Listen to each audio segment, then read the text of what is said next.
السلام علیکم دوستو، اردو پیڈیا میں خوش آمدید۔ شادی کوئی مقدس رشتہ نہیں، کسی بھی مرد سے جنسی تعلق قائم کر لو۔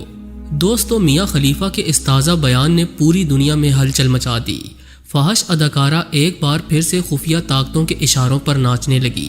کل تک فحش فلم انڈسٹری کو برا بھلا کہنے والی سابق فحش اداکارہ میاں خلیفہ نے آکسفورڈ یونیورسٹی میں خواتین کے سیمینار سے خطاب کرتے ہوئے انہیں گھٹیا اور بیہودہ قسم کے مشورے دینے شروع کر دیے، جس پر خود مغربی خواتین نے میاں خلیفہ کو آڑے ہاتھوں لیا۔ میاں خلیفہ نے اپنے خطاب میں مزید کیا کہا اور خفیہ طاقتیں کیا کھیل کھیلنے جا رہی ہیں، یہ سب کچھ جاننے کے لیے ویڈیو کو آخر تک ضرور دیکھیے گا۔ ویڈیو کو لائک اور چینل کو سبسکرائب کرنا ہرگز نہ بھولیں۔ تو آئیے چل کر موضوع کا باقاعدہ آغاز کرتے ہیں۔ دوستو، مغرب میں رائج خاندانی نظام سے کون واقف نہیں، جہاں بےہودگی اور فحاشی کے سوا کچھ نہیں دکھائی دیتا۔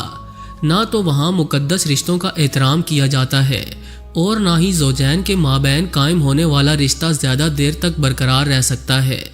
اس کی بڑی وجہ وہاں کے قوانین ہیں، جن کے مطابق عورت جب چاہے اپنے شوہر کو طلاق دے سکتی ہے۔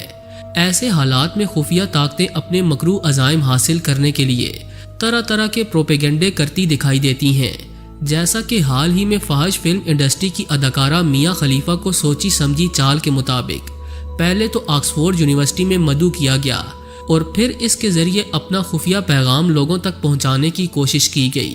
کچھ دن قبل میاں خلیفہ نے آکسفورڈ یونیورسٹی میں خواتین کے سیمینار سے خطاب کیا۔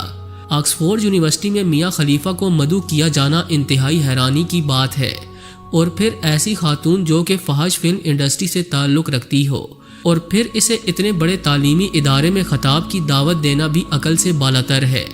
بہرحال اس خطاب میں میاں خلیفہ نے عورتوں کو گھٹیا نصیحتیں کی۔ میاں خلیفہ نے دوران خطاب یہ بھی بتایا کہ اس نے 3 شادیاں کی مگر تینوں ناکام ہوئیں۔ بقول میاں خلیفہ اس کی پہلی شادی 21 سال کی عمر میں اسی کے بوائے فرینڈ سے ہوئی، جو کہ 2 سال بعد ختم ہو گئی کیونکہ اس کا بوائے فرینڈ اس کے مزاج سے میل نہیں کھاتا تھا۔ دوستو، میاں خلیفہ نے مزید بتایا کہ اس کی دوسری شادی 25 برس کی عمر میں ہوئی اور وہ بھی محض 2 سال ہی چلی۔ پھر میاں خلیفہ کی منگنی 30 سال کی عمر میں ہوئی اور رخصتی سے پہلے ہی اس نے خود یہ رشتہ توڑ دیا۔ یہ سب کچھ بتانے کے بعد میاں خلیفہ نے سیمینار میں موجود نوجوان لڑکیوں کو نصیحت کی کہ شادی کوئی مقدس رشتہ نہیں، کسی بھی مرد سے جنسی تعلق قائم کرو اور جب تمہارا جی بھر جائے تو انہیں استعمال کرنے کے بعد چھوڑ دو۔ میاں خلیفہ کے اس بیان پر مغربی عورتیں بھی برہم ہو گئیں اور انہوں نے میاں خلیفہ کو آڑے ہاتھوں لیتے ہوئے سخت تنقید کا نشانہ بنایا، جبکہ سیمینار میں موجود ایک نوجوان لڑکی نے طنزیہ انداز میں کہا کہ وہ عورت جس کی 3 شادیاں ناکام ہو چکی ہیں، وہ ہمیں بتائے گی کہ ہم نے شوہروں کے ساتھ کیسے رہنا ہے اور کیسا تعلق قائم کرنا ہے۔ میاں خلیفہ کے اس بیان پر مسلم ممالک میں شدید غم و غصہ پایا جاتا ہے، کیونکہ میاں خلیفہ کا تعلق مسلم ملک لبنان سے ہے۔ انہی بیانات کی وجہ سے میاں خلیفہ کو جان سے مارنے کی دھمکیاں بھی مل چکی ہیں۔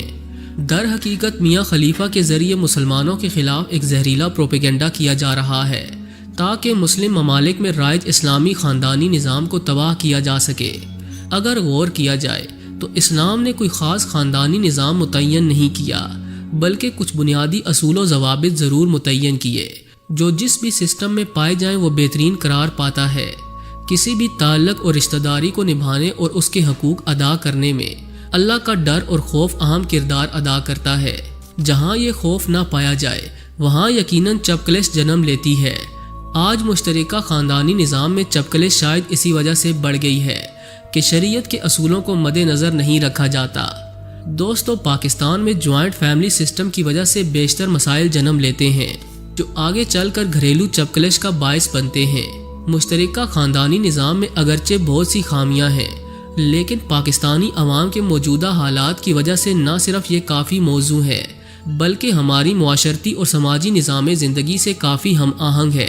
اگر کوئی شخص مشترکہ خاندانی نظام کو نہیں اپنانا چاہتا تو یہ اس کی اپنی مرضی ہے، لیکن جو خوشی سے اس نظام کو اپنانا چاہتا ہے یا جن کے لیے اسے اپنانا مجبوری ہے، ان پر تنقید نہیں کی جا سکتی، کیونکہ پاکستانی معاشرے میں لوگ مختلف قسم کے حالات سے گزر رہے ہیں۔ کہیں اسے اپنانا مجبوری ہے، کہیں یہ خیر کا باعث ہے